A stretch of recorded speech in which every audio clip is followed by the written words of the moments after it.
Howdy, folks. Lately, I've been having some discussions with a few friends of mine about spicing up your photography and trying new things.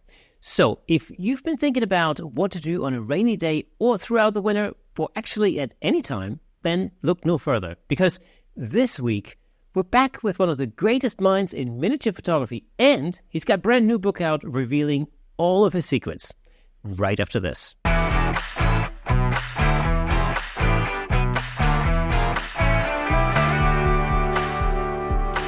Welcome to Camera Shake, where we bring you the insider scoop on all things photography and videography, giving you a unique opportunity to stay ahead of the curve. As always, I'm your host, Kirsten Nuts, and before we get into it, I've got one thing to ask of you. I've noticed that over 65% of our viewers on YouTube and listeners on audio are not actually subscribed to this channel. I mean, what the heck, guys? Come on. You can really help us out by hitting that subscribe button. It'll help us get even more amazing guests on the show. It's just one click. That's all it takes. Thank you so much. Now, without further ado, let's give it up for today's special guest, the miniature and toy photographer, master of the small, lord of the tiny. Give it up for Mr. Dave DeBaeremaeker. Dave, good to have you back on the show, man. How's things? Oh, things are doing really well. How about yourself? I'm very, very good. Now, I'm so happy to have you on the show because for two reasons, really. One, you've got a new book out, and I had a little glance through it, and it's really incredible. So we have to talk about that. And secondly, because very recently I started making videos for Platypod for Platypod's YouTube channel, and a lot of that also features toy photography. So I've been learning a lot from reading your book, and looking at your work. And for those viewers who follow this podcast religiously, as I'm sure there are many, then you might remember that Dave has been on the show, I don't know, about 6 months ago or something? Yeah. Something like that. So, go ahead and check that out. It was a great conversation as well. But, Dave, so glad to have you back. It's great to be here. Okay, but first of all, let's talk about your brand new book from a certain point of view. What made you write a book in the first place?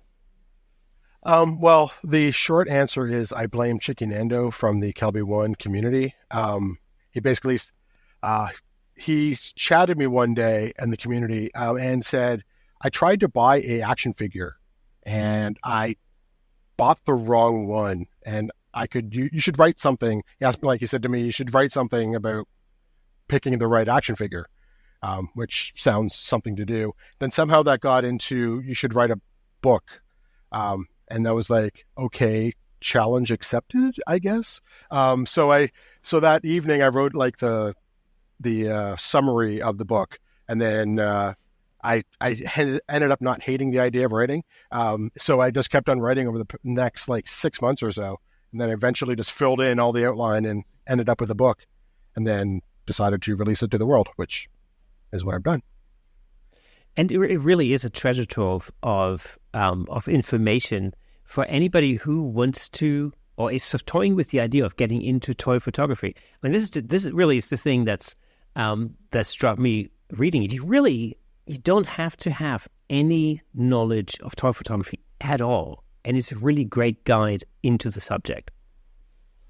I'm glad you said that, because that was kind of the idea.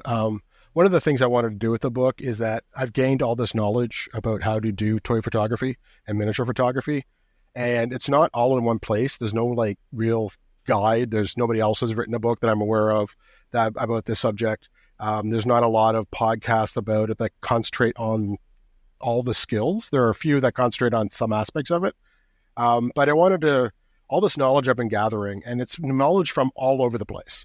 It's not just miniature photography. There's also other types of genres of photography. There's lessons I've taken from watching behind the scenes Hollywood documentaries and personal experience and a whole range of things. And I just kind of wanted to take all the stuff. This is what you need to know. If you're a photographer-ish, you don't have to be an expert to read the book, but if you kind of picked up a camera before and you kind of understand a bit how it works and a bit of what lighting is and composition, the book should hopefully fill in all the details you need to know to go from that to taking the miniature photos that I like to take and fill in all those knowledge gaps without having to spend 15 years trying to figure it out yourself. The really interesting thing about moving from, taking portraits of, let's say, life-size humans, and then, transferring that skill onto miniatures. It's really interesting how the basic laws of physics don't seem to apply anymore. Well, in other words, they kind of do, but in a different way. That's certainly something that I found as a portrait photographer by trade. When I first got into shooting miniatures, it really kind of frazzled my brain. And in a way, you sort of do things backwards, especially when you think of like, I don't know, focal lengths and depths of field and stuff like that. Yeah, maybe, I guess. I never really think of it as doing it backwards, but maybe that's just because I've always done miniature photography, so I haven't really done the other thing. But I always think of composition first and work my way backwards as much as I can. But a lot of miniature photography, you're dealing with the edges of the technology, and you're dealing with, like my lenses are usually they're at like f22 or higher if I can get them that way. Depths of fields are always razor thin. Lights are always way too big and way too powerful for what you need.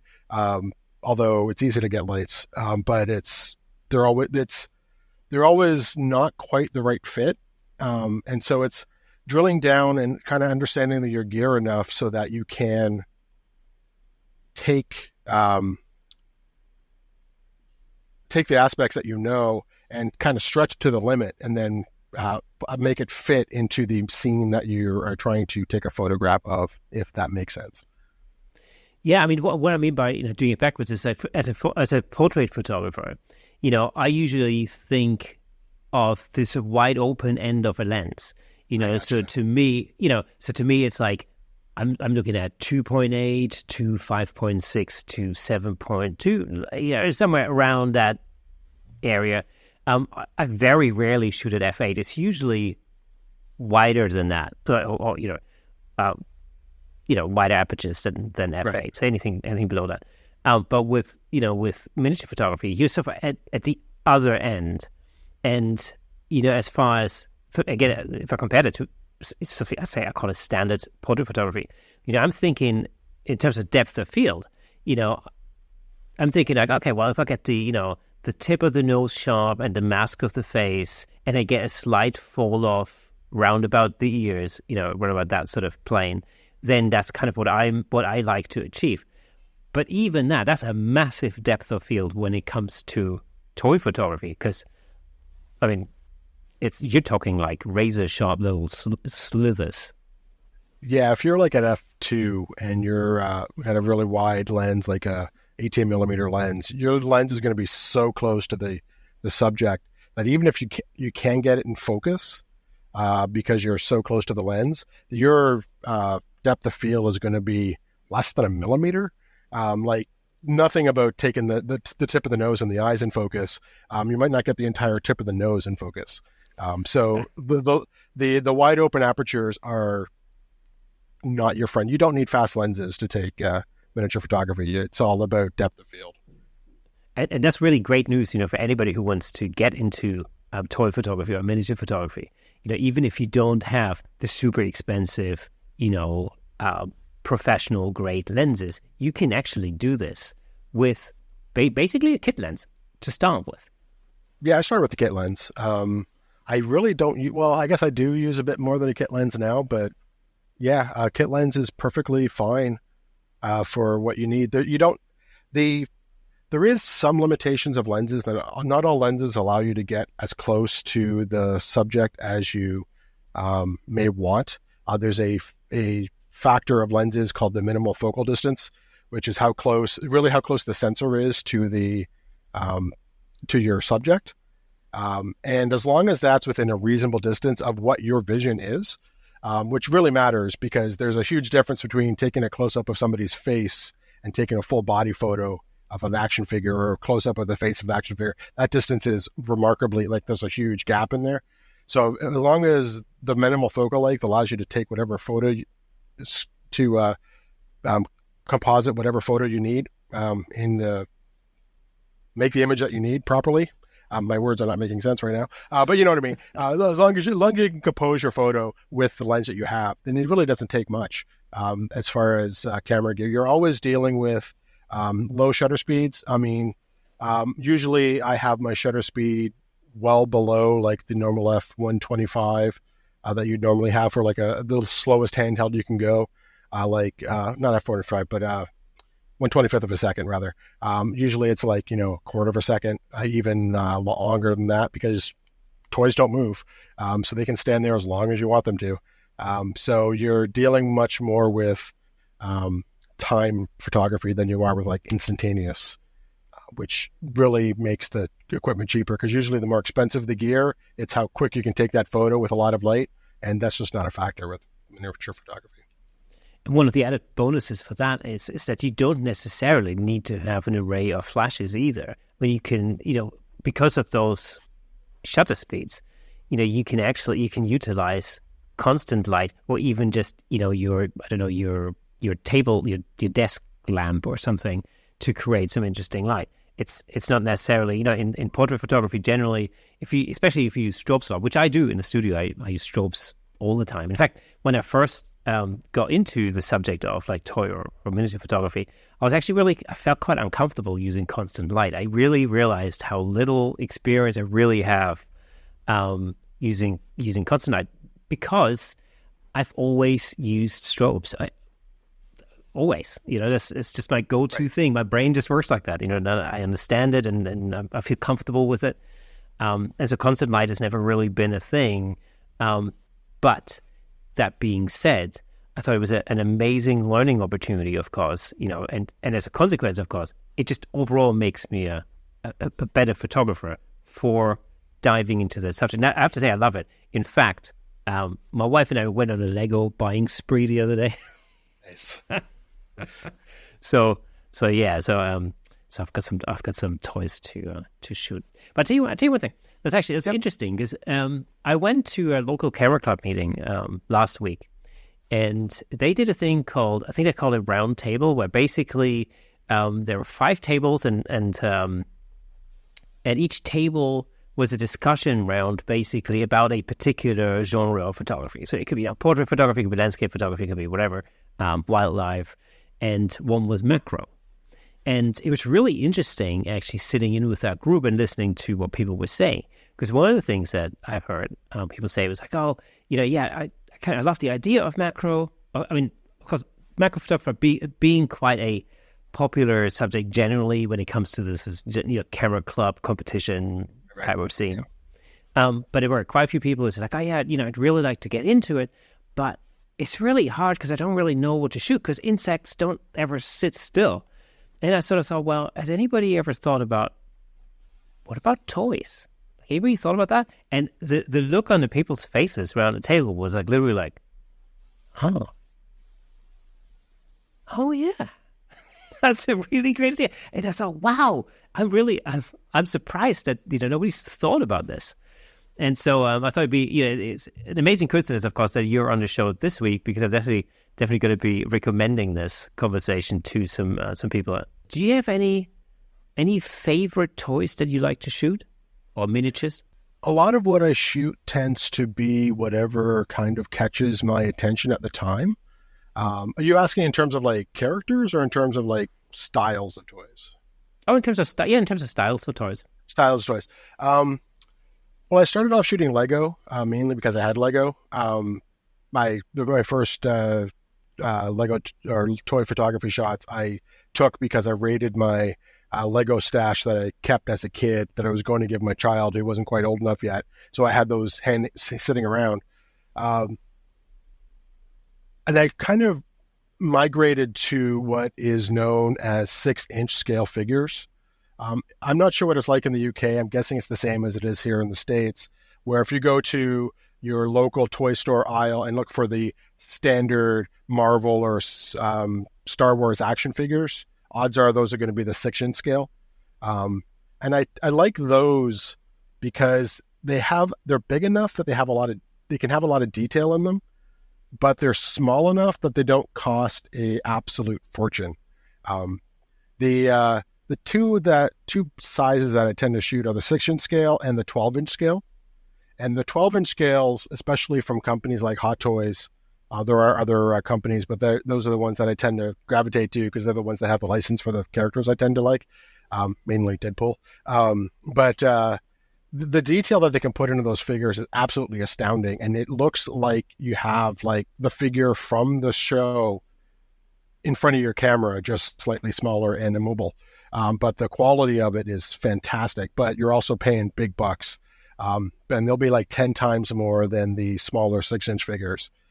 So I would, if somebody's going to go out and kind of look for a figure, I would suggest going to your local Walmart or your UK equivalent to Walmart. I'm not sure what that would be. And go to your action figure aisle and find something in the 12-inch scale of a character that you kind of are interested in and buy one of those, because it's going to be in that sweet spot between it's big enough that most of your camera lens restrictions that I talked about are not going to be as much of a factor, but small enough that you're not spending like a whole lot of money on the extra details that you don't necessarily need yet.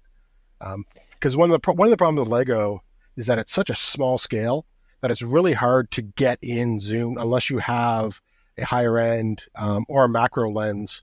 I bought a macro lens specifically for shooting Lego, just so I can get in close enough so the Lego minifigure looks big enough in camera.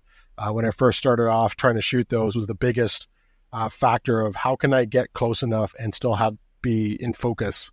And that trade-off was frustrating for the longest time until I realized what the minimal focus distance was. But the 6-inch characters tend to be, you don't really need a macro lens unless you're trying to shoot like really fine details. But if you're trying to shoot like a 1/4-inch portrait size or like a full length, then you're not, almost any lens will do for those types of things. Yes, that's definitely an experience I've made. I did a shoot with like a 12-inch Darth Vader, and one of the things I really love about that scale is that very often, especially with that kind of figure, you get some fabric detail in the clothing as well, which always renders so much better. With the smaller ones, I find that often, it's like they use I don't know whether they use vinyl or whatever it is that they use in order to sort of imitate the fabric, and I always find that it's it's a little bit harder to get that to look good. Anyway, in my sort of at my humble level when it comes to shooting toys, but this is the one thing I remember when I did the shoot with that 12-inch Darth Vader figure. It was really amazing how real that looked, and the fabric really made a difference. It just gave it another texture that just looked so much more real right out of the gate. Yeah, I really like toys that have fabric in them for that reason. One, because usually characters have fabric; they're not made entirely out of plastic, unless you're like a stormtrooper or like an Iron Man. Typically, you have some sort of fabric. But the scaling down to the 6-inch figures, it's either the material's too thick, so it doesn't kind of sit right, or it's way too thin, so things like light shine through it more than is natural. But the 12-inch tends to be roughly at the limit where the fabric can be, they pick the fabric that is realistic enough that it looks good in camera without being problematic for other things. But yeah, I have several 12-inch figures that I spent the money for because they're my favorite characters, and I've shot a lot of them, and they are really, really nice to shoot. The other thing with the fabric is that oftentimes if the character or the figure is wearing clothes, then it hides the joints, which can often be unsightly, which is one reason why I tend not to shoot characters that have bare arms, because it's really hard to take out the joints in Photoshop. If it's a bare arm, it's much easier if it's like a pant leg or a shirt sleeve. But the fabric ones, they just look better to me on camera. Yeah, exactly. It's I love. Well, first of all, you mentioned Photoshop there a second ago. It's one of the things I've really come to love about, especially toy photography, in this regard is the fact that it's you can create. It's such a great combination of different photography skills. First of all, there's the actual technical aspect of shooting it. Using dealing with very minimal depth of field and using techniques in post to actually create, more of a depth of field in the shot, which we'll talk about, I'm sure, in a second. But also, the fact that you can use, interesting lighting plus practical effects, plus special effects in post-production as well. Is it really, it's just this treasure trove of fun, where you can have fun with that image, from setting it up, to creating the scene, to the pre-production, basically, to the technical aspect of shooting it, to, I mean, I love sets. I love building sets. I love using practical effects. I've always done ever since I was a kid. And it's just this perfect combination. And of course, you have a model that doesn't move. So, that model doesn't have any needs, doesn't need to use the bathroom, doesn't need a drink, doesn't need to take a break. Right. That model just sits there and it does anything and everything you want it to do, which is brilliant. So it's one of these things, which actually really, I always think actually makes it the perfect thing for any photographer to get into when, when you sit at home and you think like, oh, well, maybe if you're a landscape photographer, the weather's bad and you're going to go, oh, no, I can't, I can't go out and shoot, or, whether you're a wildlife photographer, there might just be the wrong, time of year or something. Toys are always there. Miniatures are always, there's always something you can do. Yeah, and if it's not there, you can make it fairly quickly.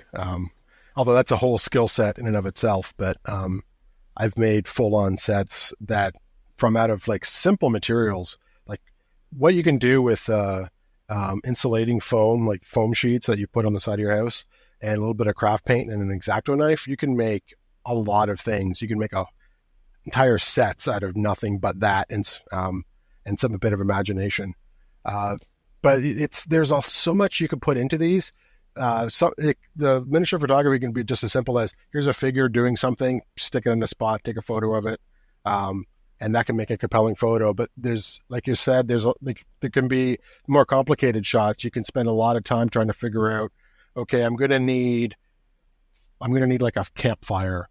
How am I going to make a campfire? Does the fire scale properly? How am I going to capture it? How am I going to have a campfire close to the figure without melting the figure, because it's made out of plastic, and the distances are so close? If I'm going to have a fake campfire, how am I going to light it so it looks like the lighting's properly? There's going to be smoke out of it. How do I deal with that? All those types of things. So you can add a lot of layers of complexity that really kind of add to the, at least in my case, the enjoyability of creating this image, because you're not tied down to what the real world is. In fact, often the real world gets in the way. But you can build up this image that doesn't exist and is impossible to make in one shot, with layers, practical effects, taking multiple layers, compositing, adding stuff in post, in Photoshop. You can build pretty much any image that you can think of. And that's what I really love about it, is your imagination is not hindered. And you can do almost anything you want, and your budget can be really small as well. So you're not breaking the bank either. Hey, let me just jump in real quick to tell you about the amazing sponsor of this episode, Platypod. Platypod offers innovative camera support systems designed to unleash your creativity.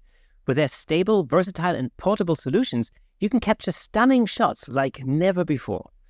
And I'm not just saying that. As the host of the Camera Shake podcast, I can personally vouch for Platypod's incredible products. They've become an integral part of the show. In fact, I'm surrounded by various Platypod products holding up lights, cameras, microphones, and so on. It's really helped to transform the way I make the show and the way I shoot at home, in the studio, and on location.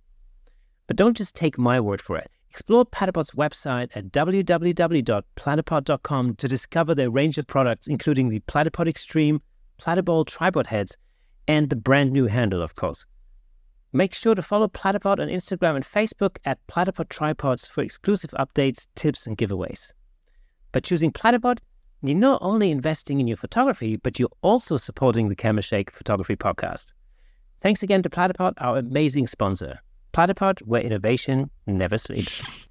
And the beautiful thing about this, from a learning perspective, from a learning experience perspective, is you can literally just start with some Lego figures, and because I've seen several images that have been entered into competitions, that had Lego figures in it, doing stuff using everyday around the house utensils, and it was just somebody came up with a funny scene of some Lego dudes doing something. I think there was one particular series of images, however, there's a bunch of Lego dudes painting things, just regular household stuff, and so you can, you don't even necessarily have to, start with like building extravagant sets or anything. You can really just start with some very simple things, and then as you sort of progress, you can make it, more and more complicated in a sense. So it's a great way it's a great way to really get into something, into a form of photography, and just learn as you go along. Yeah, exactly. There really is no right way to do it. I have a certain style that I like. I tend to be more try to make things as realistic as possible, but that is just my take on it. There's a wide range of people who do toy photography that if you pick a style and pick a genre, I'm sure there's many excellent and interesting photos you can make out of it, from the very complex to the very simple, from the very serious to the very comedic. It's really, there's no limits as far as I can see, except your imagination and a bit of time to figure out exactly how to do it. But that's part of the fun. So. And that's also where your book comes in really handy, again, from a learning experience. I know just reading through it, by the way, I'll just mention the title again, it's called From a Certain Point of View. It's available on Amazon or wherever. Amazon, yeah. Yeah, wherever you can buy books, I guess, especially Amazon, probably the easiest. unless you live in Norway, in which case, no Amazon in Norway. Dang it. Oh, no? No. But yeah, it's an amazing shortcut, I would say, because I read through it and I thought like, oh, wow, this is really cool. And actually, I tell you what, 2 things happened. 3 things happened. One thing was I was reading a book and I'm thinking, oh yeah, I'm actually doing that one right. Okay, cool. And then the other thing that happened was like, I was thinking, oh, I never thought of that. Amazing. And then the third thing was like, oh, that's how you do it. So again, it's really amazing because you really take the reader through from the very basic, the initial idea of what it means to shoot miniatures, to to the technical aspects of it. But you also talk about things like ideation, which is a great word, which I love. It's a great word. Yeah, how do you actually come up with a concept or a plan? Like, how does that work? How does that work for you? How do you come up with your ideas? It's not a set pattern. There's no like, all my ideas kind of started here and kind of went through this process. Some ideas come really quick. Some ideas you kind of have to work your way through. But I think the main thing that feeds the ideas, I guess the way I think about it is, I always have in the back of my head a subroutine. I'm a computer guy, so I have a little subroutine in the back of my head that is kind of constantly kind of just connecting the dots of various things. And eventually 2 of those connected things or 3 of those connected things kind of connect together that end up being interesting. And when it is, it kind of pops to the front of my brain. A lot of the creative stuff that I do in terms of ideation is filling my head with a bunch of new and interesting ideas to feed that subroutine to have more things to connect. So I'm always on the lookout for things that interest me, things that catch my eye, new ideas. Like when I watch a movie, I look for, oh, that's an interesting lighting thing. I wonder if I can use that in something and kind of file away in the back of my brain. Or if there's an interesting character that kind of piques my interest because of a certain quality has, like Deadpool was a big thing of that. I wasn't sure who Deadpool was till the first Deadpool movie came out, and the second I watched it, I was like, this is my favorite character ever. I'm going to do many things with him, and I have. So I filed that in the back of my brain, but I just kind of keep figuring out things I like. I did an inventory of what catches my eye about things. Like when you look at a scene, some landscape scene, you're looking at a beach scene or whatever. What catches your eye? Is it the difference of colors? Is it the textures? Is it lights? And I've realized that what I kind of like the most is when a scene has a lot of light aspects to it, lens flares or lights kind of filtering through other things, light filtering through like a fog layer, that type of stuff I really like. So I trained myself to kind of pay attention to those things. And when I see a scene, kind of note how it's happening and use that to kind of feed my ideas. And then it's really just, it's kind of letting things happen. Sometimes it's intentional. I'll sit down and say, I have this figure. What can I do with it? And then I'll kind of pull out some ideas. But generally, it's just filling my head and oftentimes writing those things down or storing them in folders that I look through of pictures of ideas, and then just going through it over and over again until a couple ideas click. And then once it clicks, then either it's a nugget of idea or it's a full-on flash of idea. Sometimes I've been walking down a street thinking of a few things, and all of a sudden the image just appears in front of me, and like a flash from the heavens, like, this is the image, go make it. Other times it's been more, well, there's probably something here, but I'll have to play with it, and then I'll spend like 3 hours just, moving figures around and lights around, trying to get the shot and kind of almost forcing the image out of the nugget of the idea. But generally, it's fill your head with knowledge. Look, and just keep looking for things that interest you from all aspects of the world as you go through it, and then just file the interesting bits away, and then let them kind of figure out how they're going to connect themselves, and then hopefully that will be generative of ideas that you can use. Yeah, I always think, the thing about creative thinking is that so the way I used to describe it in music, again, there are many parallels between photography and music, mainly because they're creative subjects, and so there are always going to be parallels when it comes to creative subjects. But one of the things I remember,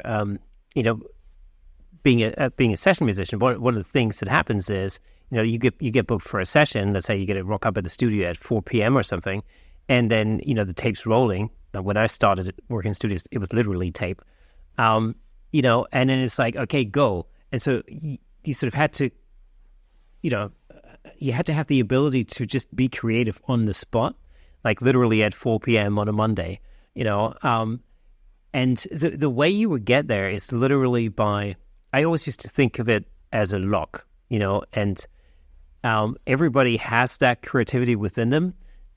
It's just behind a door, and all you have to do is conjure up the ability to open that door with the right key, and then just let it flow, and then it just it just goes.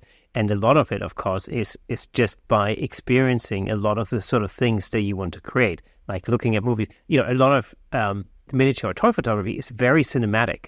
In right. the way that it's shot, in the way that it's lit, in the way that the sets are, presented, and if we're talking about effects and all the rest of it. So, naturally having an affinity for movies, especially of movies of that sort of ilk. I don't know why I thought that word. Those type of movies. Yeah. So that'll obviously, it'll just build that sort of foundation, in the back of your mind. And then when you look at something, like, I don't know, I was just, so for instance, yesterday, I was thinking of, I want to shoot a particular Lego Star Wars ship. And so I was thinking, like, okay, well, how am I going to shoot that? What's the image going to look like? Like, what angle am I going to shoot it from? What's the overall composition going to look like and stuff? And so I watched a couple of episodes of The Mandalorian, just for some inspiration, because that particular ship, and I can't remember what it's called, but that particular ship does appear in The Mandalorian quite a lot. So, it was just a matter of actually just watching a couple of episodes and just, getting my creative brain going, thinking, okay, well, that looks cool, and then also, there's some analytical part of my brain that goes, how did they light that? Like, and you immediately just start thinking like, oh, is that hard light? And so how do they, is it backlight? Is it whatever? And then you just put all that kind of stuff together. And then there's the part of actually just setting up and giving it a shot, quite literally speaking. Yeah.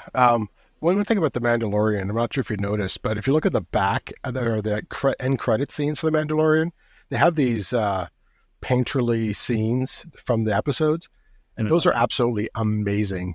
If people haven't checked that out, I highly recommend. Even if you don't like Star Wars, the quality of those images are fantastic.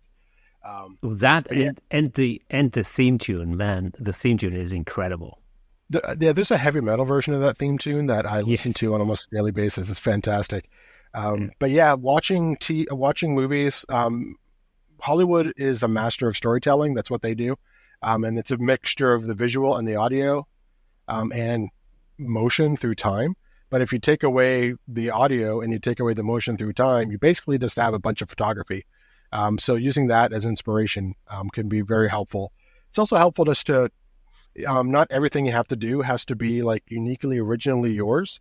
Like if you see a scene in Star Wars of like the Millennium Falcon flying through something, just figuring out for yourself, if you happen to have a Millennium Falcon ship or something that looks like a Millennium Falcon ship, and just trying to figure out, how does that actually work? How can I recreate that exact scene, even though it's not like your scene? Just the educational opportunities of that can be quite remarkable. Because there's not always just the ship. There's also the engine glow and motion blur and all that stuff as well. But using movies can be very helpful. One thing that Ron Clifford, who is a mentor of mine, he had us do an exercise with movies for getting inspiration for photography. And this wasn't with miniature photography. This was photography in general. His exercise was just to watch a movie with the sound off. Whatever the movie is, just watch it with the sound off. That way you're not influenced by the storytelling aspects of the sound itself. You're just watching the visual. And so you're concentrating more on how do they actually put those scenes together from a visual perspective, both in terms of the lighting and the color correcting and how they did the special effects, or how the composition affects the story that's being told, all those types of things. But if you take the sound away, it's much easier to concentrate on the visual aspects, which is really the nugget that is applicable to actual photography. Exactly. And imitation is a great teacher. I think that's true across all creative arts, no matter whether it's music. I mean, that's what we do when we learn how to play guitar solos. We first of all learn other people's guitar solos and we start to imitate them. And then, eventually we get to the point where we might start, jamming out our own solos. And of course, whatever our style is going to end up being is sort of, a sum of all of the influences that we've poured into it. And, likewise, the same thing is true for photography. If you're into sci-fi movies like me, and I'm guessing you, then the resulting images are by default are going to be pretty much within that genre, or at least artistically, stylistically somewhere around it. And then of course there's the thing of like taking that and maybe applying that to another genre and having some fun with that and being creative, just on a study on a higher level maybe. But definitely it's not particularly difficult, I don't think, to with a little bit of research to get into that. Actually, I just remember I did a studio lighting workshop the other day, and what we did was the subject was film noir, and so I used a particular image that I found, which is a black and white film noir image of the stereotypical, private detective, 1920s, 1930s, like Chicago style private detective in black and white, looking through some blinds out the window. That sort of image. Yeah. I found something like that, and I thought, well, this is a great learning experience because we learned about props and lighting and hard light and da-da-da. And so got a model in, and I bought a blind, like a Venetian blind, as a prop, and we set that up.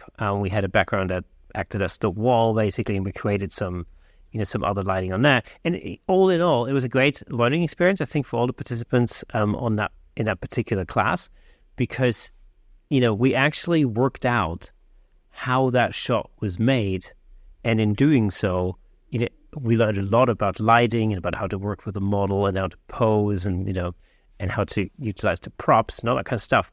So imitation is an amazing teacher. Oh, it absolutely is. Yeah. There's one thing I used to do when I first started off with photography. This wasn't even miniature photography, but it was right around the time where Google started having enhanced images. Like when you uploaded stuff to Google Photos and say, oh, here's a better version of your thing. And I used to use those as kind of, here's my base image. this is what's possible. How do I get from what I have to what is there? Because I know it is possible because I have that base image and I could get it there and try to deconstruct how to do it, just to learn the process of how do I increase those like the highlights or change the subtle tones, all those types of things that may go from a flat image to a much nicer image. But deconstructing is massive. One of the things actually I've kind of learned, and I mentioned this in my book, is learning how behind the scenes photo stuff for movies, which a lot of movies, especially sci-fi and the more VFX heavy movies they have like breakdowns of how did the movie makers create this scene? And watching those is a masterclass treasure trove of how they build things and how they layer things, and how they think about what they're going to take in camera and how they're going to add stuff to it in post to make the final image. It's just a masterclass. And if you're looking for how to make complicated scenes that have like a lot of visual effects in them, just watching some of those, and they're all over YouTube. They're not hard to find. Watching those is just a masterclass in how to take basically a guy in a blue screen or a green screen and make it into something that came out of like Star Wars, Lord of the Rings. It's highly recommend watching those. Do you remember back in the days of DVDs? Often DVDs would come with like an extra DVD that was the behind the scenes stuff on it. You know how sad I am. I used to watch the extras first. Really? At the time, yeah. That was terrible. Yeah, I used to start with the extras and the behind the scenes, see the bonus material, before I would even watch the movie, because I love it. I absolutely love it. This is like, that's why that's why I love building sets, and I love the whole behind the scenes thing. And actually, just saying that, if for anybody who's really interested in getting into toy photography or shooting miniatures, of course, Dave's book is amazing, but when we're specifically talking about behind-the-scenes images, one little tip I have, so there's a Facebook group called the Platypod User Group, and a lot of the posts on there include behind-the-scenes shots of how people make the images that they make, and I find that super interesting because you get to see the final shot, but then you also get to see how they actually shot that. How did they light it? Where was the camera? Was it shot on the living room couch table, or was it, on location outside somewhere in a sand pit or whatever? And so that's what I find really, really interesting with that. Yeah, I'd actually like to see normalized across all the photography communities is more behind the scenes stuff. This is the shot, and this is how I got there.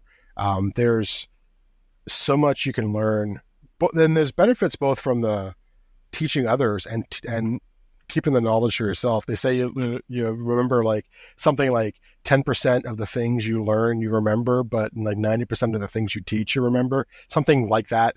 Those numbers are probably not correct, but you remember way more that you teach. And by writing something of a BTS or behind the scenes, even if it's not overly complicated, it cements it in your brain better about how you did it.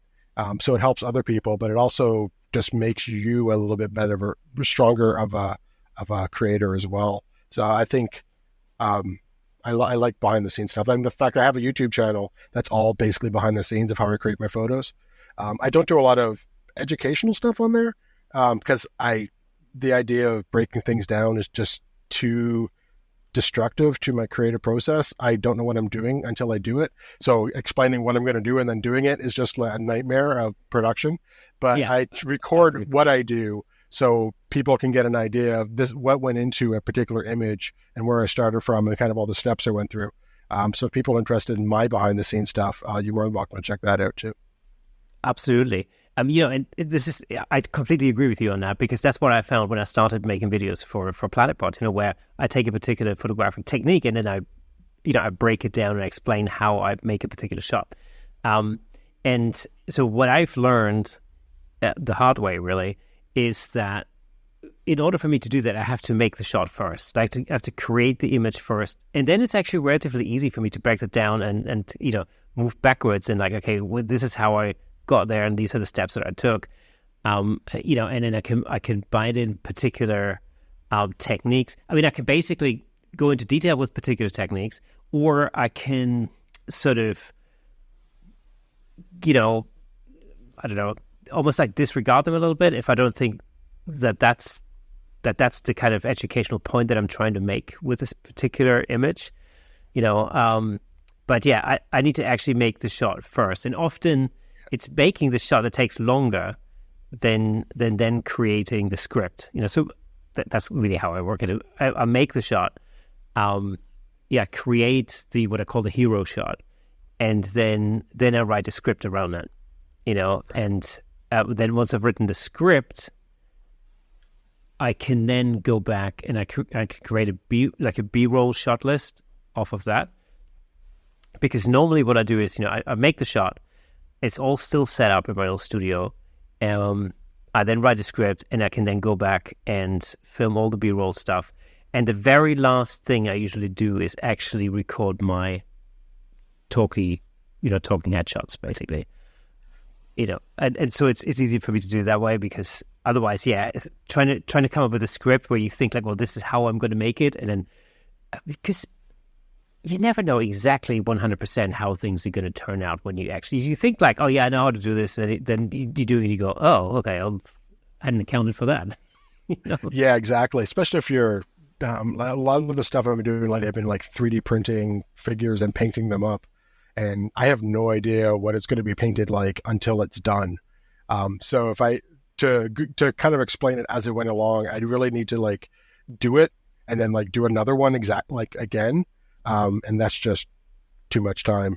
But Bob Ross used to do that. Apparently every episode he painted 3 paintings.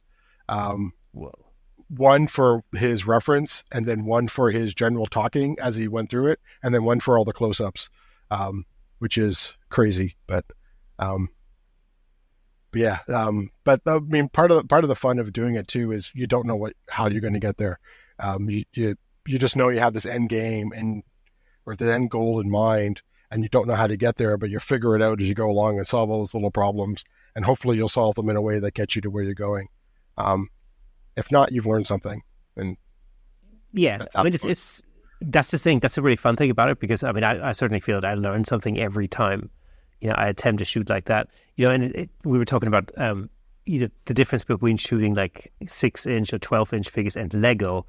I've just recently embarked on a trip of making a little mini series of how to shoot miniatures, especially Lego.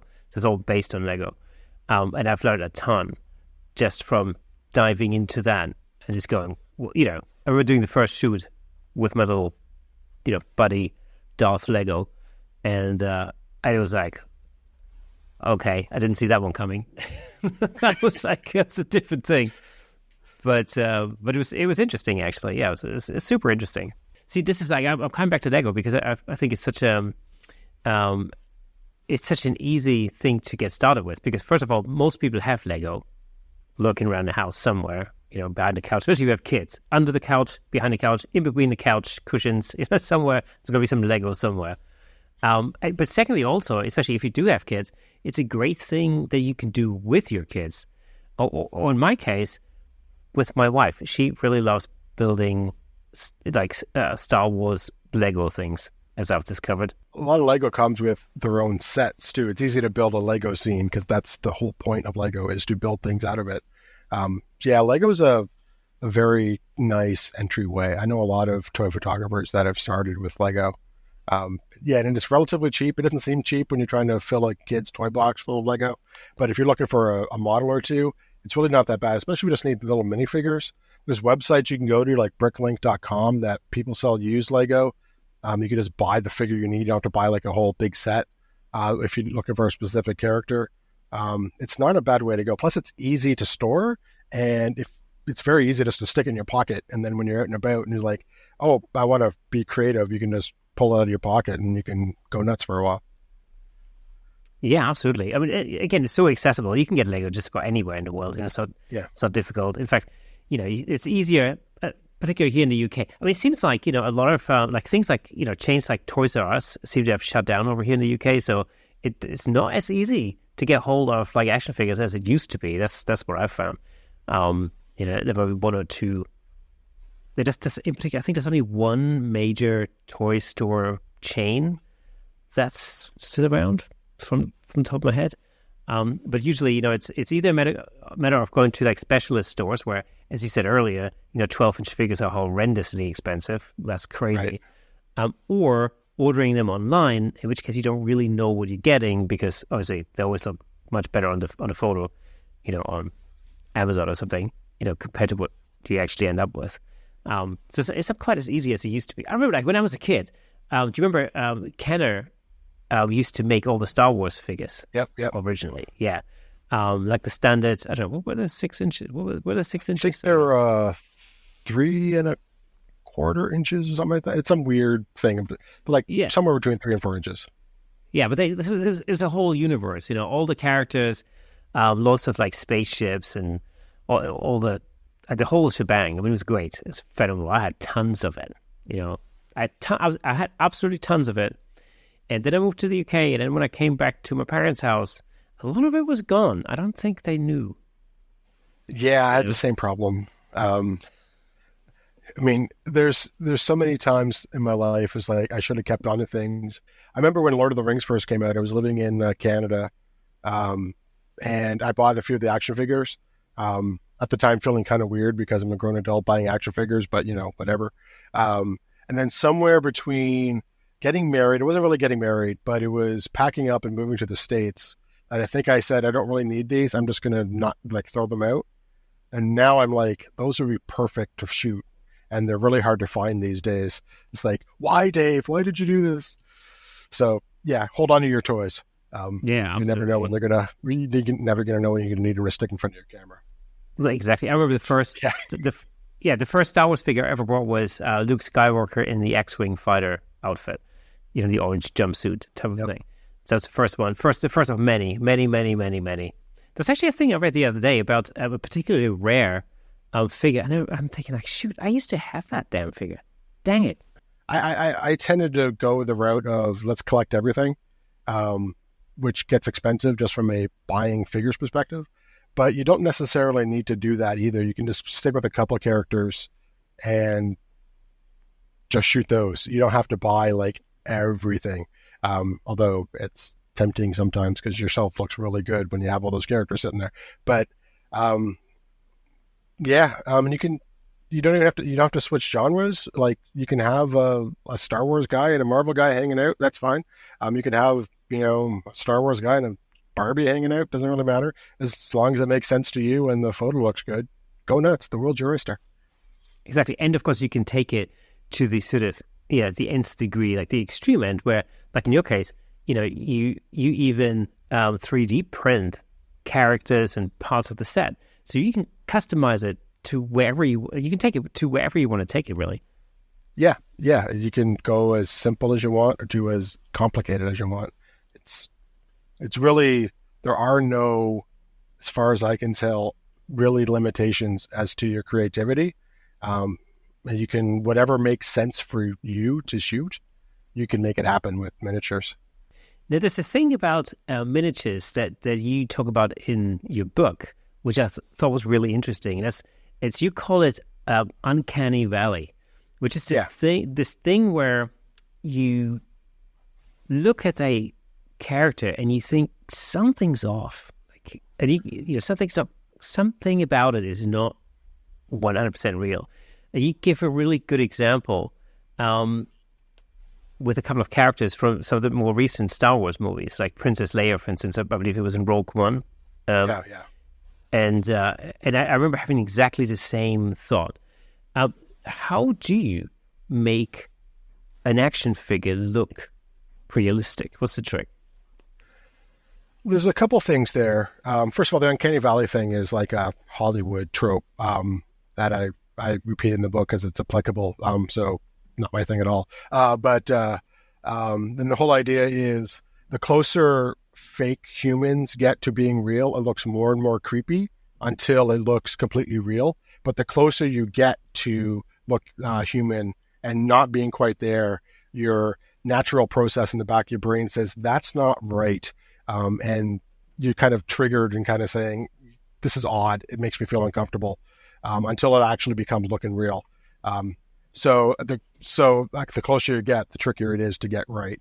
How I do it is, one, I try not to shoot faces of toys that are cheap. I'll keep them more in shadow. Faces are really the giveaway. Humans are really good at knowing what other humans look like because, we're human. That's what we do. And evolutionarily speaking, there's the whole, I know who you are type thing going on. Are you friend or foe? So humans are really good at that. So I try not to shoot faces if I can. It's hard to get a really good, realistic, uncanny face. The 12-inch figures tend to do that better than the 6-inch figures, and the more plasticky it is, obviously the more fake it is. So part of it is being wary of that and trying to light it so it's not so facial. Like if I'm going to have a character with a full-on face, I'll shoot him like full length or something like that, so it's not like a portrait that's all about the face. That's one thing I do. Sometimes I'll add in extra textures, like downloaded textures, like a skin texture, and kind of overlay it just to give them some pores, because plastic doesn't have pores. There's a whole science to faces which I am not at all versed in. There's things like subsurface scattering of light, how light scatters underneath the first layer of skin. If you watch some VFX breakdowns of how they make realistic faces, they'll talk about those types of things. But so faces are very tricky. Hair can also be tricky as well, because you have a hair going back. Obviously, hair is fine, like thousands and thousands of fine bits, long bits that are flowing. But with plastic, they're not like that. So that often looks fake. Sometimes I'll take a small little brush and just try to add a little bit more detail in there. It never really works out that well. So typically avoiding faces is what I try to do. The Uncanny Valley really applies to real humans. So if it's a alien type creature, then it goes away a lot because we don't have that built-in knowledge. Like, what does a Klingon look like? I don't know. And it's certainly not going to trigger me if it's slightly off. So if you kind of steer away from the human faces to the more alien-y creative type faces from fantasy or from sci-fi, that helps as well. Or oftentimes I recommend for people who are starting out, stick with characters that have helmets on, like robots or stormtroopers or Darth Vader or Iron Man, or masks like Deadpool, because then the Uncanny Valley thing goes away. The other thing with the Uncanny Valley, though, is body posture. It's very easy to get action figures into poses that are not realistic because they don't have ligaments and muscles. They just have like a little plastic joint that you can turn. You could turn beyond what a human would be able to do, at least naturally. So being very careful with how the figure is standing and how he holds his arms and he holds his shoulders. If he's running, what pose is in, just being aware of all those types of things. One thing I recommend is do a joint check. Every time you adjust your figure, just check every single little joint mentally and just say, is it in the right spot? Because it's very easy to get them out of focus or out of alignment. As you're moving one thing, sometimes you get another thing out of alignment, and it's hard to notice that while you're in the throes of setting up a scene. The other thing is, what I try to do is mimic the pose as best I can with myself. So if there's like a punching, I want to have my character punching for whatever reason, I'll just kind of mimic throwing a punch, and I'll just kind of notice, where's my wrist? How's my wrist turned? How's my shoulder turned? Where's the bicep? I can never remember where the bicep goes. So if you just fake it, and if you really act it out, so you're really kind of putting some force behind it, then you notice, how are my legs fitting? How do the hips fit? And if you're kind of consciously kind of watch that, you'll see that what a person looks like a person never stands straight up and down. They're always kind of slightly bent, with a curve in their spine and a curve in their neck. They're never like perfectly straight. But it's very tempting to put those figures in a perfectly straight pose because that's how they balance.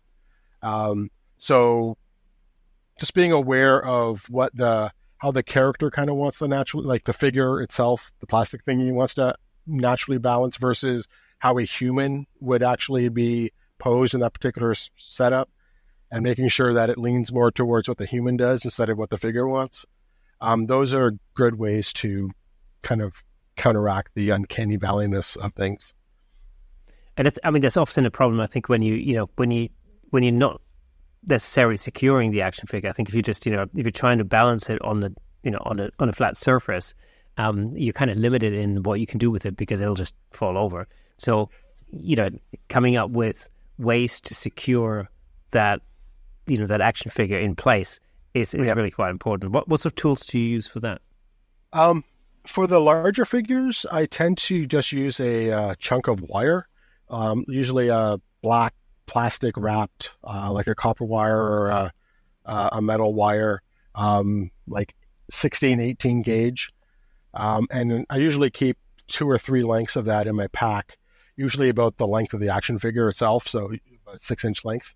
And then I can use that to prop up the figure when he's posed, so you can counteract the gravity because he's always going to want to fall over.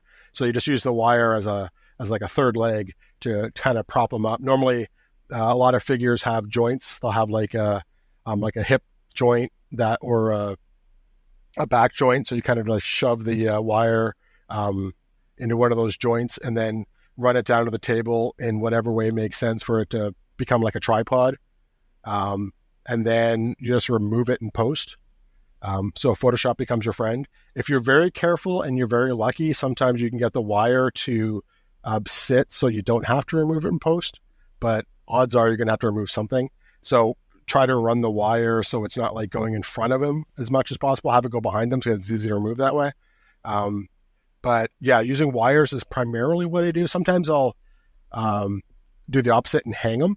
So I'll have a bar that goes across my scene, and I'll use a fishing line and have fishing line come down and hang the figure on the fishing line. But he's hung in such a way that he's still touching the ground, but his weight is held up by the fishing line, so he's not falling over anymore.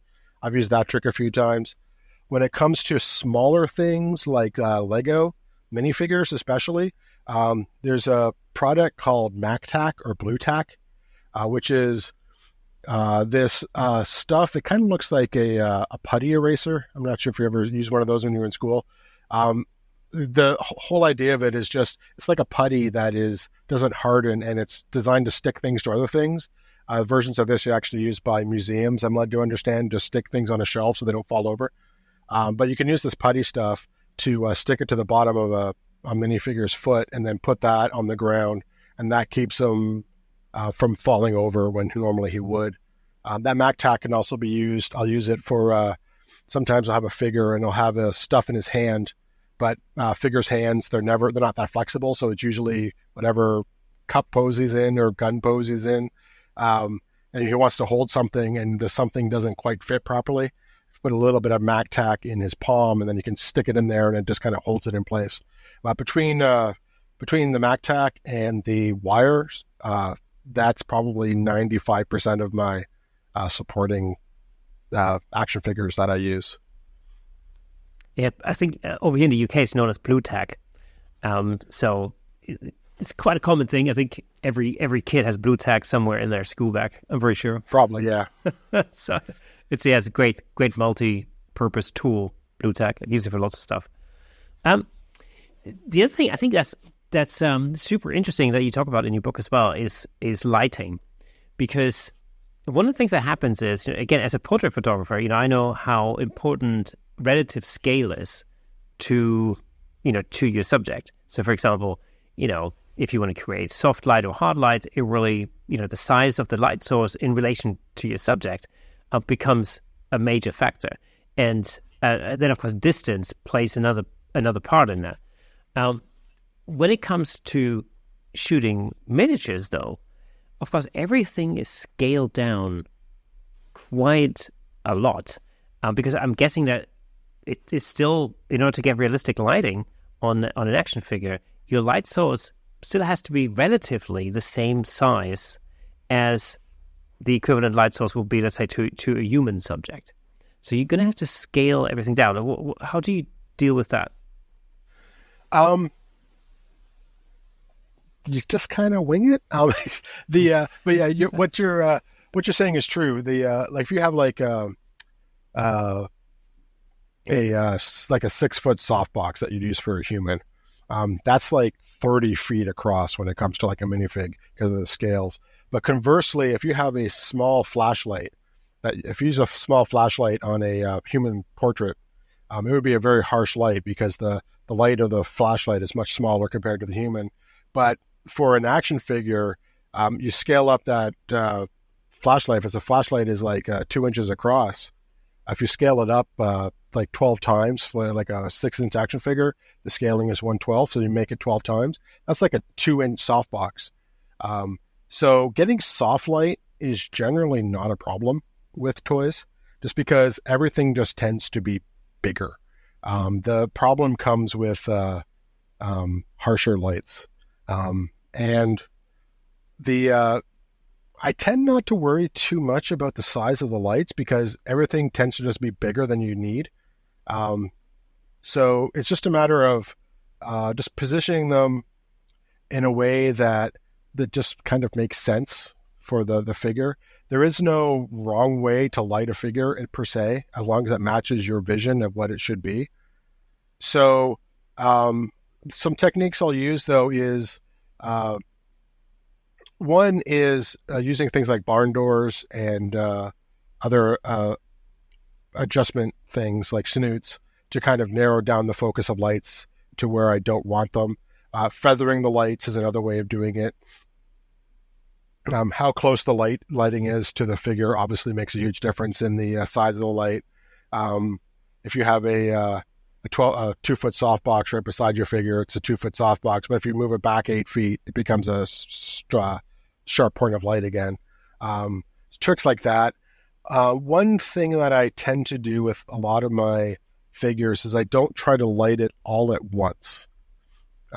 It's a more involved post-processing process, but I don't light it all at once because it's very hard with that scale because your lights are always usually way too big than what you need, and backgrounds are way closer than you like. That things like light spill become a huge problem. It's hard to feather off light and just have it not show in your background because your background's 2 inches away. When you're doing portrait photography, that could be 6 feet away.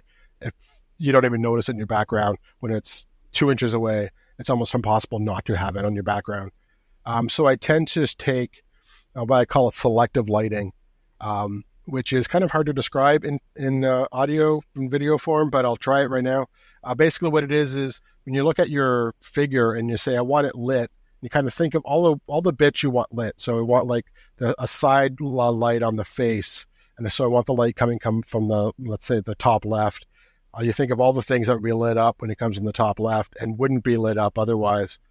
And then you set your lights to just light up the like just maybe the head.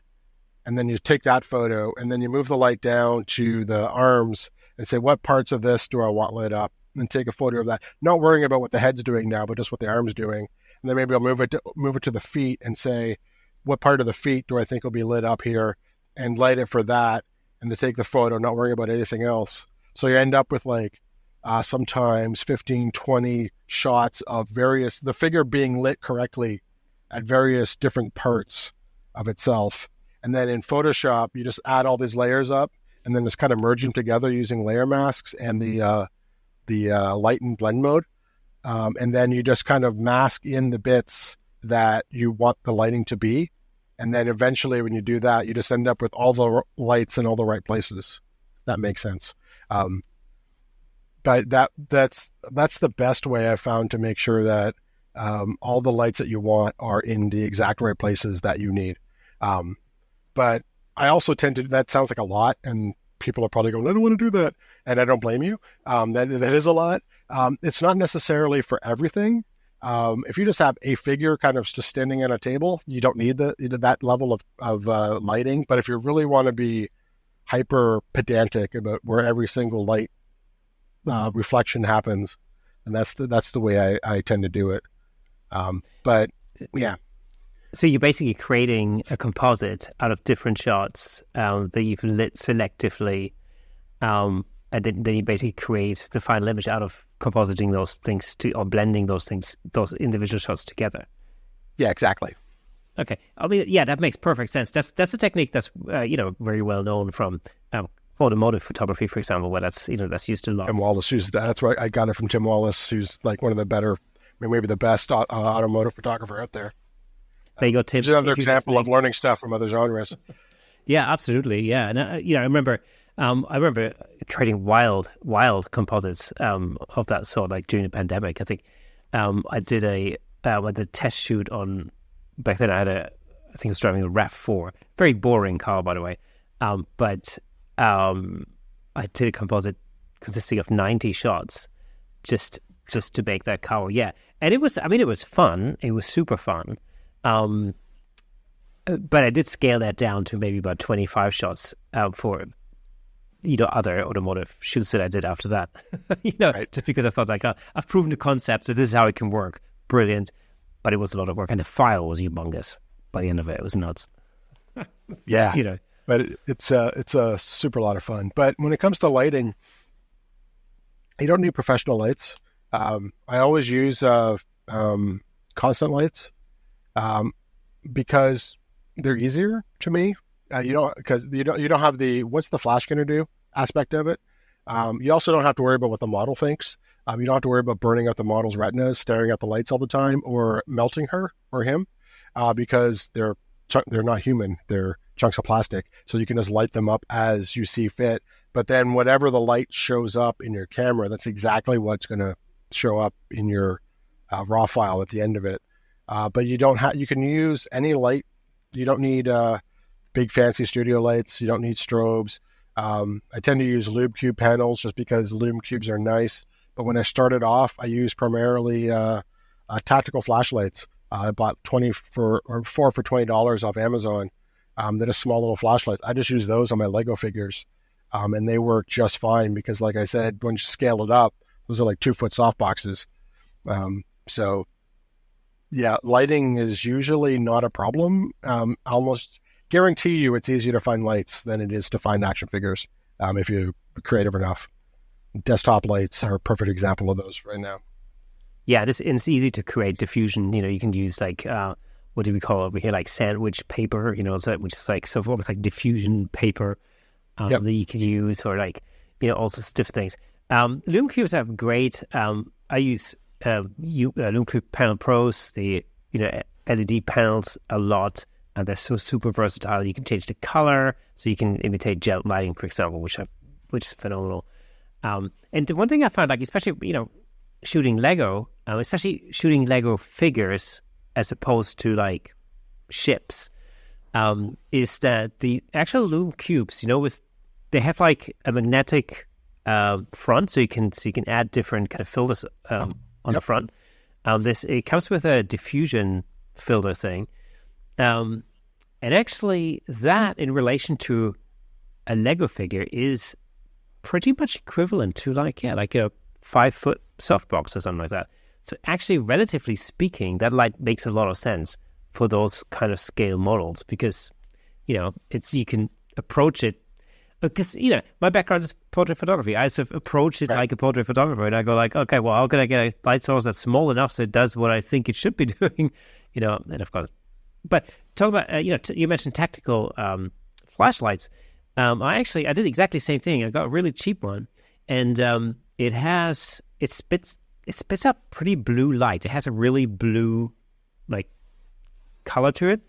And I did a shot of Lego Darth Lego, and I remember like he has a red lightsaber, so I lit him with a red Lume Cube panel probe just set to red from one side, just to get some realistic, where the natural light of the lightsaber would fall on that side of the face of the helmet. Right.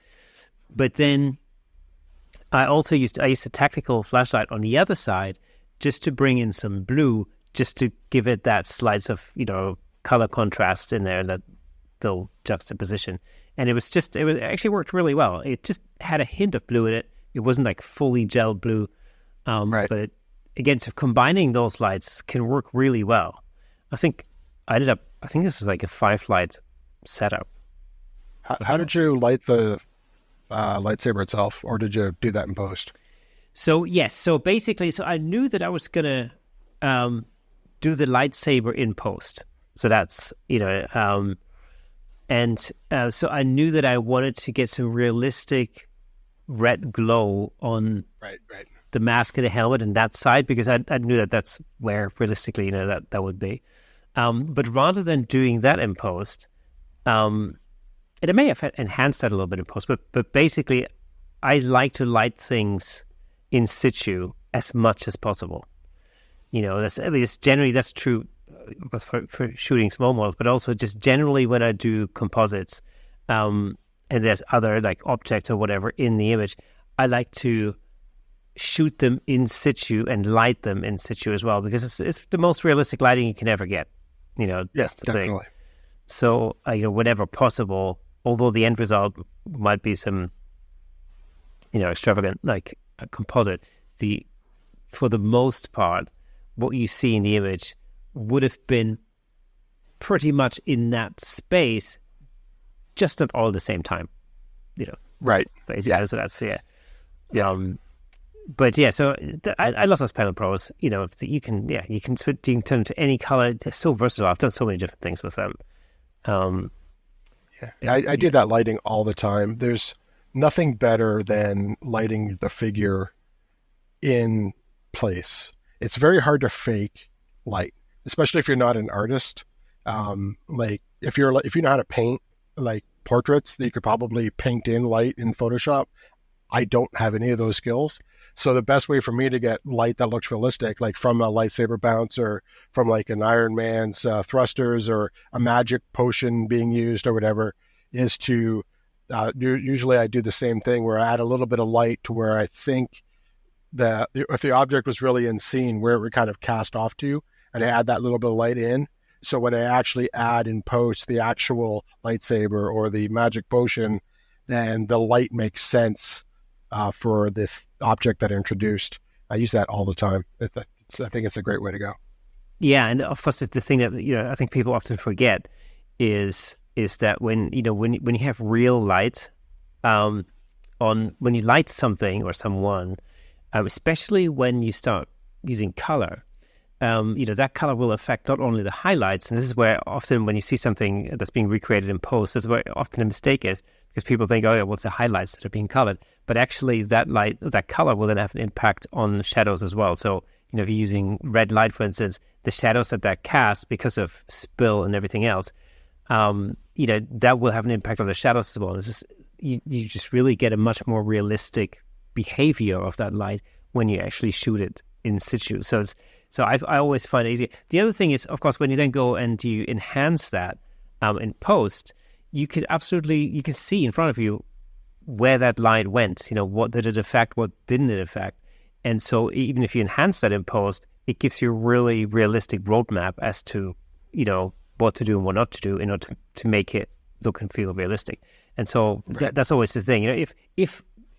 If creating realism is your goal, then that's a really good way to go about it, I think. Yeah, definitely. I always like to get those like those magic lights, highlights. I just try to get a clean shot with just that light. That way in post, it's much easier to increase the intensity or lower the intensity of that light compared to the rest of the scene, just so you have that extra flexibility. Yeah, absolutely. That's always a good shot. I usually I just shoot like a plain slate, like a back slate, just to have everything with everything just bare without anything. Because if I need to go back to that at some point, then then it's the thing. So I remember during the pandemic when my friend Nick and I we went and we light painted cars. So we created these elaborate composites of cars, and we would go and shoot. We would basically shoot so many different frames of like, I don't know, lighting the wheel, whatever you call it, the wheel house, not wheelhouse, was it? Not car guy. The wheel well, that's it. Yeah. And so you get this a lot of this detail of the actual rubber tire, when normally it would be in shadow, but you'd have that detail and you could bring that out if you wanted to. And so you could create these like slightly hyper real versions of these cars that, they're hyper real, but actually so punchy and with so much contrast and detail that, they would just look cool, basically. That was the thing. But you can also then, you can create, especially on like cars that have a reflective surface, you can create these, reflections on purpose. Like we used this, we had like what was it called? It's like a stick light, basically. It's like a light bar. And so, Nick would basically walk around the car. The shutter speed would be something like 10 seconds or something, would be in the pitch black.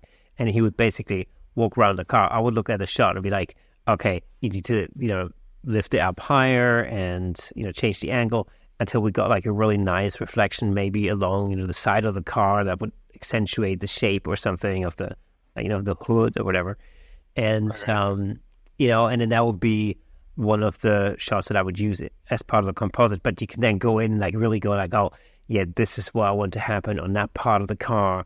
And then, I want to enhance maybe the fender, and maybe it was like a chrome fender, so reflection is a nightmare.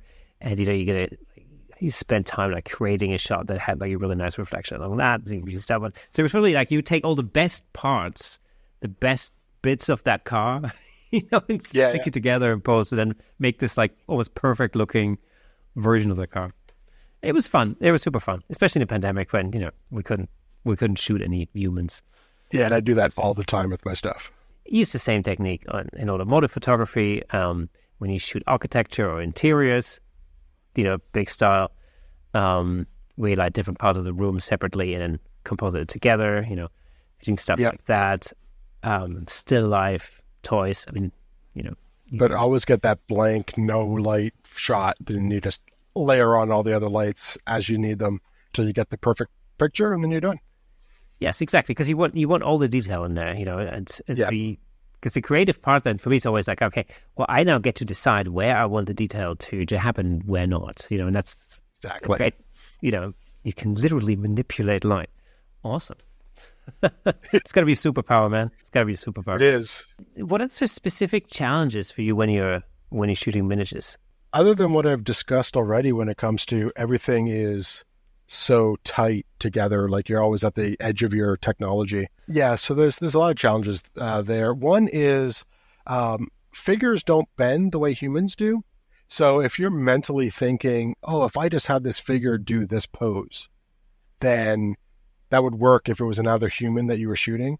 But the actual figure may not be able to do that. One common thing that I find is a problem is shoulders. Like if you try to scrunch your shoulders and get your elbows to touch, the figures don't do that very well, just because they're not designed to be flexible in that way.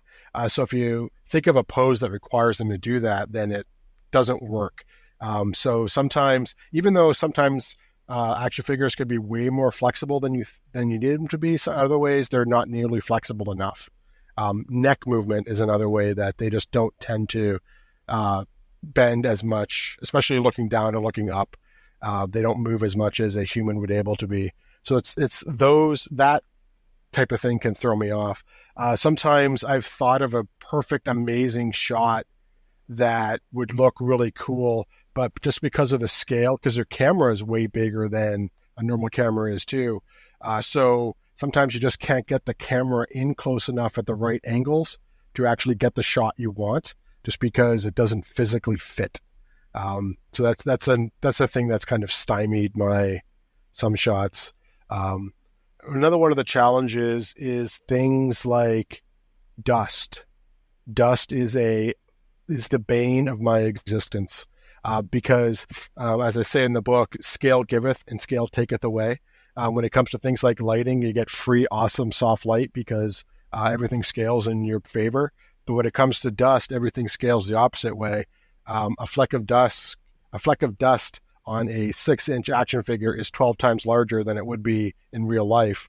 So what would be almost non-existent, or you wouldn't even notice on a full-scale person, becomes this big blob of stuff on a figure. So keeping your figures clean either during the shoot or becoming very familiar with the spot healing brush in Photoshop is a very important skill to have in miniature photography. Yeah, I think I bought some, what's it called? Like, some compressed air spray at some point that works really quite well with all that kind of stuff. I've used those rocket blowers used for cleaning your lenses. I've used those from time to time.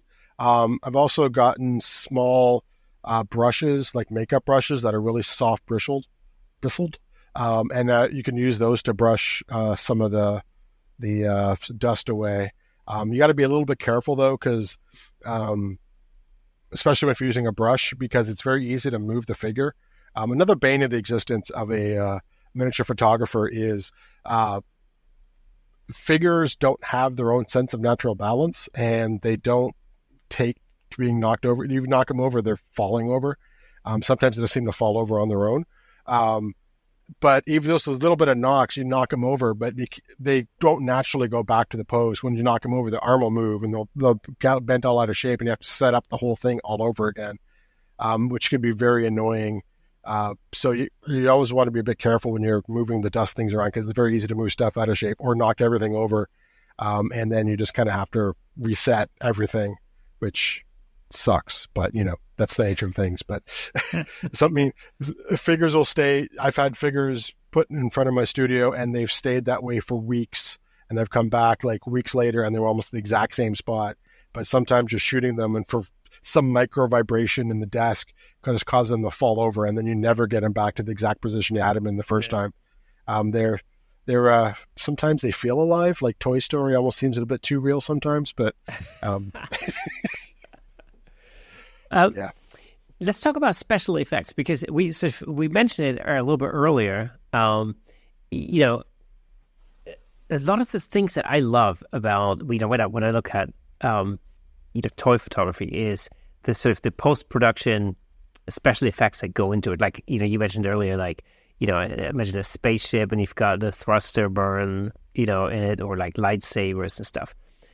How do you create those special effects? What's your what sort of what kind of apps do you use, or what kind of software do you use for that? Typically, almost everything I do is either created in Photoshop or I'm using third-party imagery. By my third-party imagery, it might be imagery I've taken, like stock assets, for example. The lightsaber is actually a very easy effect to create. As you've probably experienced this yourself, where it's really just you take a square that's in the same direction as the lightsaber, blur it out a bit, and then make another square that's slightly a bit bigger. That's a color of the lightsaber. Blur that out, blend them together a little bit. You got yourself a lightsaber. They're really very simple to do in Photoshop. But things like fire, I made this one shot of recreated the scene in Lord of the Rings where Gandalf is facing off against the Balrog, the whole "you shall not pass" scene. I recreated that, and everything is 3D printed. But to get the actual flames on him, I actually took some stock photos that I took of the Rainforest Cafe. I'm not sure if you have that in the UK. It's a jungle-themed restaurant. And one of the gimmicks of it is that outside they have a volcano that erupts like every half an hour. There'll be flames coming off of it. And I happened to be by one during the dark one day. And so I just took a bunch of shots of the flames coming off of the volcano. And I just throw that in a assets folder for later use. And that later use ended up being, I used those flames to overlay onto the Balrog, so the Balrog actually has realistic looking flames coming off of them. Because flames are one thing that doesn't scale at all. You really have to shoot fire in its real scale and then copy it and composite it into a miniature shot. You can't use miniature fire. So that's an example of that. But lightsaber glows I painted myself. Engine glows I probably painted myself, just using blend modes. Get very familiar with blend modes if you're doing virtual effects. That's often what I do. I don't use a lot of the third-party plugins, mainly just because I don't have them, and I'm cheap. But I'm jealous of those who. I don't know why, because I can afford them, but it's like I just rather do it. I got burnt a couple times by plugins, especially Nick. When Nick was getting turned down. It was like the plugin's going away, and it's like, well, I don't want to be caught having a plugin that I can't do things in anymore. So I try to resolve myself to just do things in Photoshop. But yeah, a lot of it's just paint and photo. Between the brush and Photoshop and some blend modes, is you can do a whole lot of stuff with that with relatively little skill, because I have very little artistic skill. I'm very good at painting things, and if it already exists, I can make it look good. But if you ask me to sit down with like a pencil and piece of paper and draw something, I would make you a very bad looking stick figure, and that'd be the best I can do. I'm not good at like freewheeling at all. But even with those limitations, it's fairly easy to get a lot of the special effect type stuff, like magic glowy stuff, with just a clever use of the brushes in Photoshop. Yeah, Photoshop is great for that.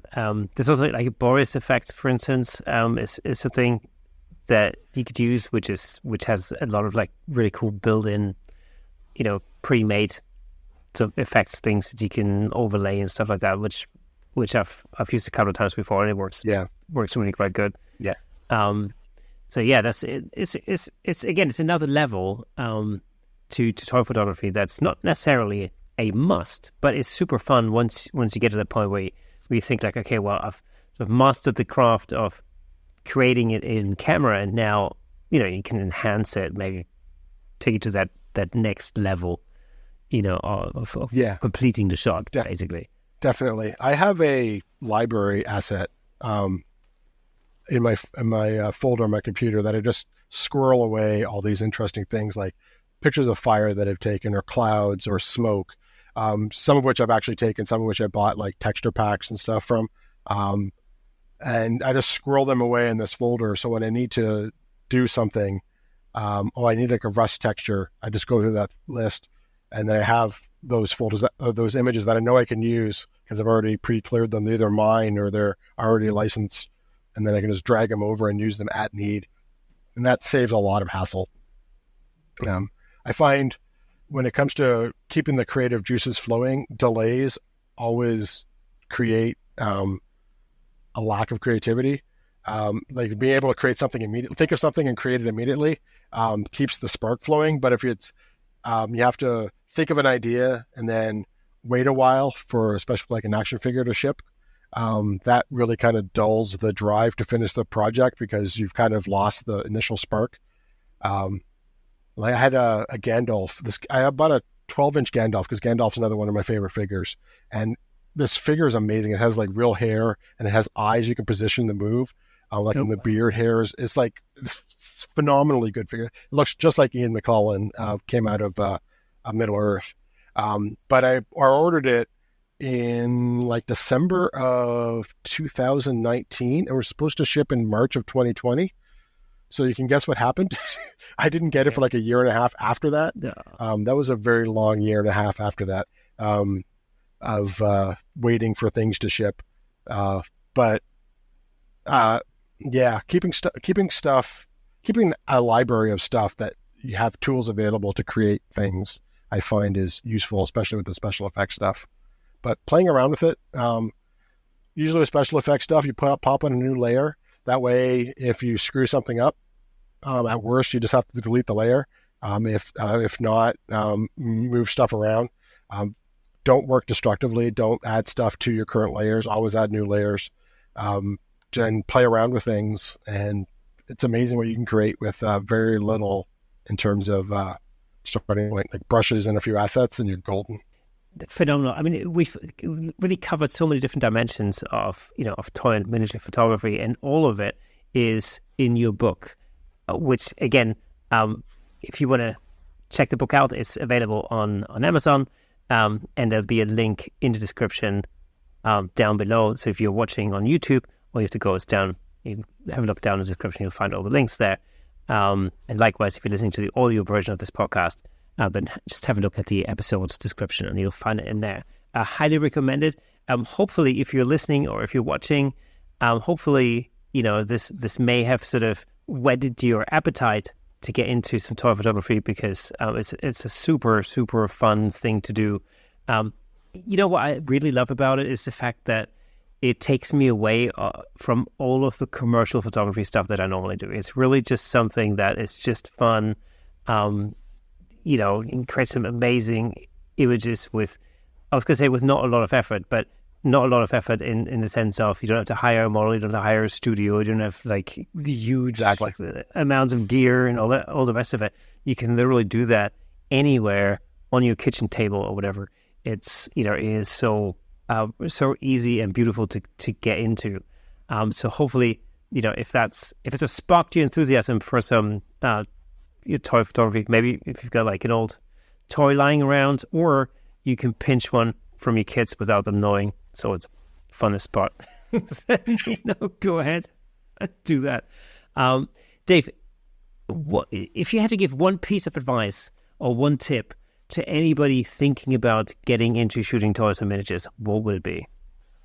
I think the one tip is to treat, when you're approaching toy photography, treat it like almost any other shoot, except just move the camera down and keep it at the toy level. Don't think of it from your level.